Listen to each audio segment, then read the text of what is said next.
Jen Psaki said, what Joe Biden needs to do tonight in his State of the Union is tell a story because he's an amazing storyteller. I can't even hardly.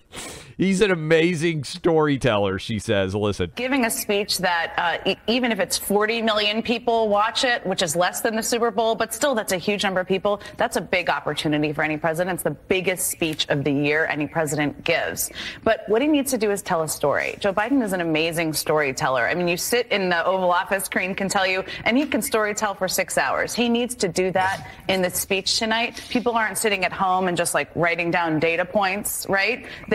They vote and they move. They support people who they feel something from. So he needs to tell the story. An amazing story. I mean, he tells a lot of lies, Buck. They also are claiming, did you see this story, that Joe Biden wrote the entire speech by himself? That's there hilarious. Is a 0%. I really want Biden to chance. do a sequel to the Corn Pop story. Remember that when he? Maybe that could be the theme of the entire State of the Union. He and Corn Pop sit down and have a good discussion. I want Biden to tell some of the old classic Biden stories where even the staunchest Democrats look at him like, "What is this crazy old man saying?"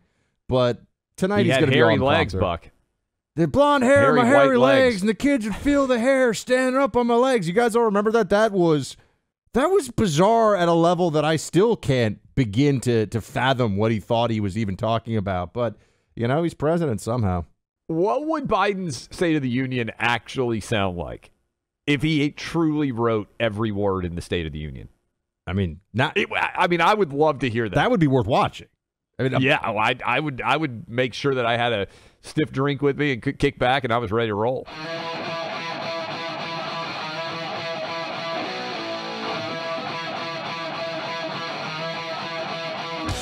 Karine Jean-Pierre was on The View because when you are addressing an urgent matter of national security importance, Clay, where do you go? You go to the geniuses of The View, obviously. That's the first stop on the media tour. So you can have, Joy Behar weigh in on whether we should send Apaches to Ukraine, etc., right? I'll send all the fanciest planes. Joy Behar is the dumbest person on television daily.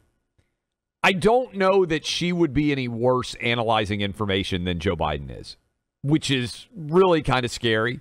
But if Joy Behar was in the Situation Room, I don't know that she could be much worse than Biden is.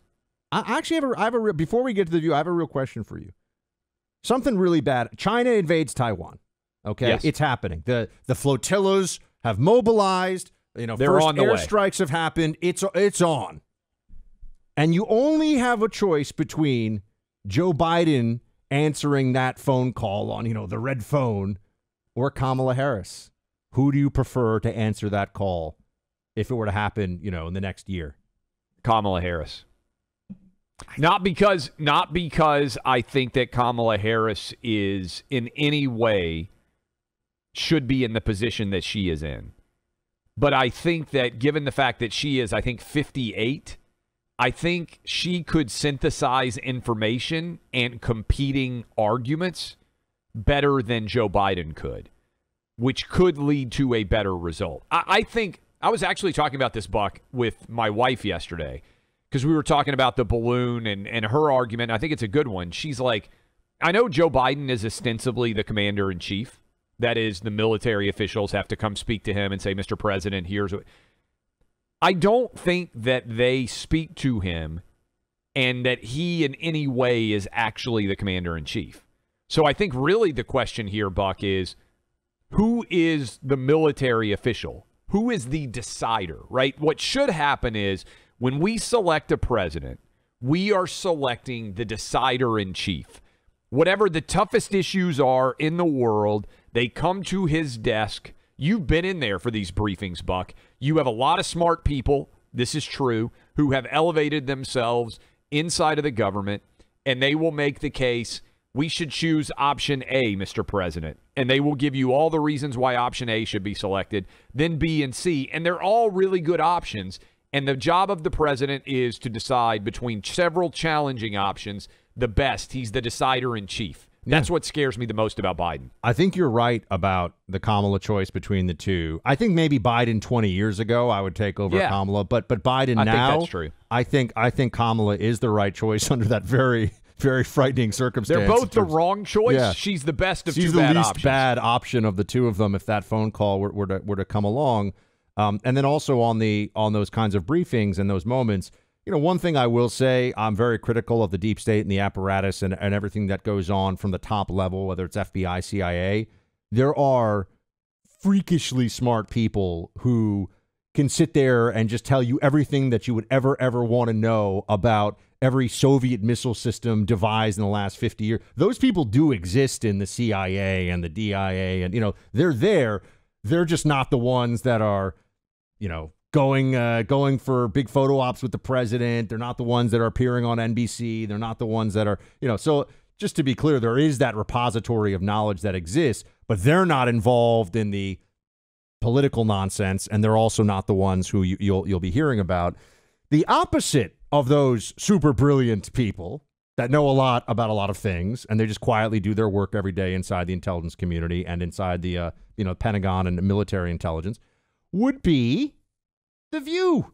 The View does not bring a lot of knowledge, skill, and wisdom to anything, certainly not to daytime television. Karine Jean-Pierre, though, this was interesting to me. She went on The View to talk to them about blocking U.S. transmissions from the ground to the balloon. Play 2. One of the things that we were able to do is to make sure none of the sensitive security information, national security information on the ground was transmitted. So we were able to block that. But at the same time, we were able to gather information from the balloon as it was traveling on its path, which is incredibly important if you think about it, with the Chinese surveillance balloon, with the Chinese surveillance program that's been going on for some time.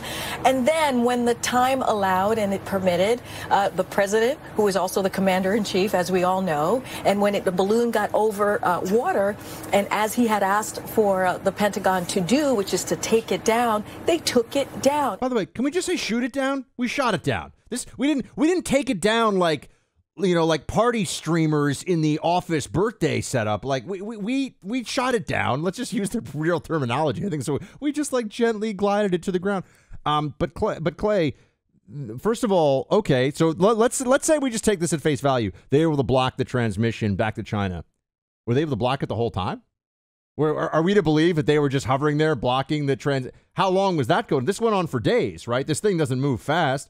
And also, the Chinese they didn't have some uplink that would send back if they thought a slow-moving balloon was going to have to get back to Chinese airspace intact, this is the crappiest surveillance plan, in history. I mean, you'd be better off with a hot air balloon back in the Civil War days, right? So something's up.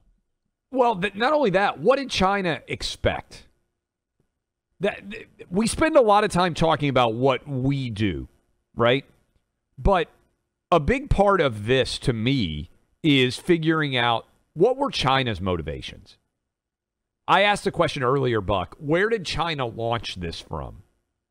Did China, when they did their briefing on what the Chinese spy balloon was going to accomplish, did they ever in any part of their analysis think this balloon's going to enter United States airspace in Alaska and exit off the coast of South Carolina, and then the United States going to shoot it down?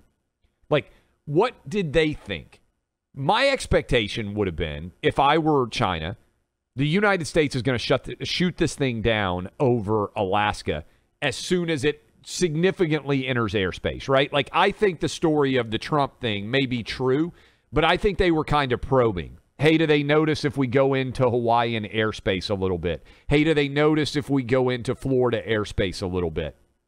Do they have the NORAD defense mechanisms in place to recognize where this balloon is?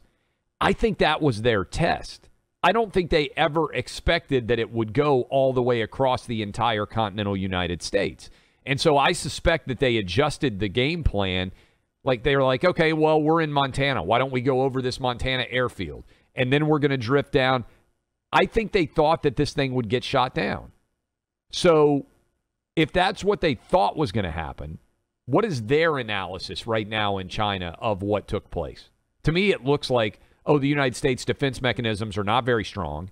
Biden does not have the political will to act aggressively in short order when given new information, which is why I think your question, Buck, is such a good one. What is he going to do if he gets woken up at 3 a.m. in the middle of the night and they say China has begun its invasion of Taiwan? Everybody I ask about this, by the way, claims that, well, rather agrees that no one really knows what the U.S. would do. That this strategic ambiguity is really we're not sure what we would do. We think we have strategic ambiguity with regard to Taiwan so that we keep China on its toes, so we don't give away the game. But actually, we don't know. That's the truth. We don't know what we would do.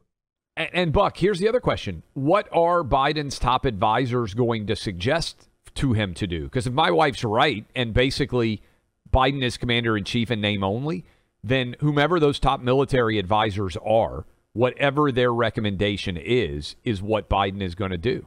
Yeah, don't worry. That's a lot of power. Secretary of Defense of the future, Buttigieg, will be handling it, just like he's handled the transportation situation in this country. So it'll all be fine, folks.